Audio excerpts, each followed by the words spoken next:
स्वागत है आपका बायोग्राफी डायरी यूट्यूब चैनल पर। बॉलीवुड की जानी मानी अभिनेत्री रह चुकी सारिका को कौन नहीं जानता होगा। सारिका का पूरा नाम सारिका ठाकुर है, लेकिन उनकी जिंदगी में ऐसे उतार चढ़ाव आए कि ना तो वो अपने पिता का नाम अपने सरनेम में जोड़ पाए, ना अपने पति कमल हासन का। दरअसल सारिका बॉलीवुड फिल्म इंडस्ट्री की अब तक की सबसे सफल चाइल्ड आर्टिस्ट है, लेकिन उनका वो समय घर पर अच्छा नहीं था। पिता से अलग हुई माँ केवल पैसों के लिए उनसे काम कराती थी। माँ का बर्ताव उनके साथ बहुत खराब था। जब एक बार उन्होंने काम के बदले मिले 1500 रुपए से किताबें खरीदी तो माँ ने बुरी तरह मारा। आखिरकार माँ की प्रताड़नाओं से तंग आकर उन्होंने घर छोड़ दिया। बतौर चाइल्ड आर्टिस्ट काम करने के अवज में मिलने वाले पैसे से उनकी माँ ने मुंबई में 5 अपार्टमेंट खरीदे। बाद में उन्हें पता चला कि इनमें से कोई भी उनके नाम पर नहीं है। यहाँ पर सारिका टूट गई, खुद को अपने पैरों पर खड़ा करने के लिए जूझने लगी।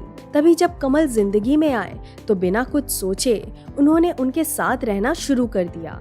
उन्होंने फिल्में छोड़ दी, चेन्नई शिफ्ट हो गईं। सारिका उस दौर में अपना सब कुछ छोड़कर चेन्नई चली गईं जब उनका करियर तेजी से आगे बढ़ रहा था, लेकिन उन्होंने एक शख्स के लिए अपना करियर छोड़ दिया जिससे वो डूबकर प्यार करने लगी थी।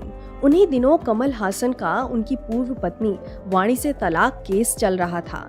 इसने कमल हासन को आर्थिक तौर पर खोखला कर दिया था। कमल ने खुद इसके बारे में सार्वजनिक तौर पर कहा कि जब उन्होंने वाणी को तलाक दिया तो हर्जाने में इतनी रकम देनी पड़ गई कि उनके पास कुछ नहीं बचा। ऐसे में वो तत्काल सारिका से शादी करने के लिए तैयार नहीं थे। तब सारिका ने जब कमल के साथ लिव इन पार्टनर के तौर पर जिंदगी शुरू की तो देश में इस तरह के रिश्ते स्वीकार्य नहीं थे। लिहाजा वो जब कहीं जाते थे तो होटल में एक रूम इसलिए नहीं ठहर पाते थे क्योंकि वो दोनों पति पत्नी नहीं थे। ये स्थिति तब भी बनी रही जब सारिका 2 बेटियों की मां बन गई। सारिका जब बिना शादी के प्रेग्नेंट हुई तब कई तरह की बातें की गईं, लेकिन इसके बाद भी दोनों ने शादी नहीं की।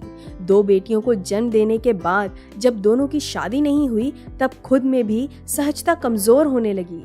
तब जाकर दोनों ने शादी की, लेकिन कमल के साथ रहने के दौरान ही सारिका महसूस करने लगी थी कि ये रिश्ता लंबा नहीं चलने वाला।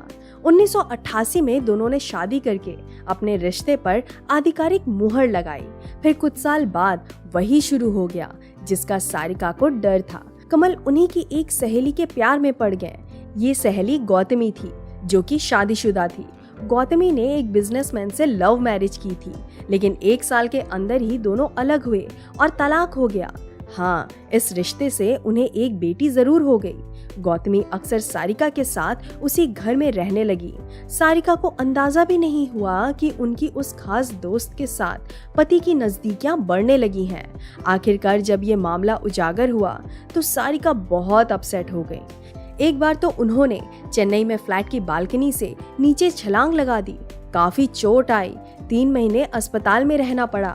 हालांकि इसके बाद जब वो लौटी तो ये तय कर चुकी थी कि कमल की जिंदगी से निकल जाएंगी, और वो जरूरी भी हो चुका था क्योंकि गौतमी के साथ कमल का दबा छिपा रोमांस बहुत सफल तौर पर व्यवहार में आ चुका था। उदास सारिका सब कुछ छोड़कर अपनी दोनों बेटियों के साथ मुंबई आ गई। यहाँ उन्होंने फिर से करियर शुरू किया। 2004 में उनका कमल से तलाक हो गया। अब उनकी दोनों बेटियां श्रुति और अक्षरा जानी मानी एक्ट्रेस हैं।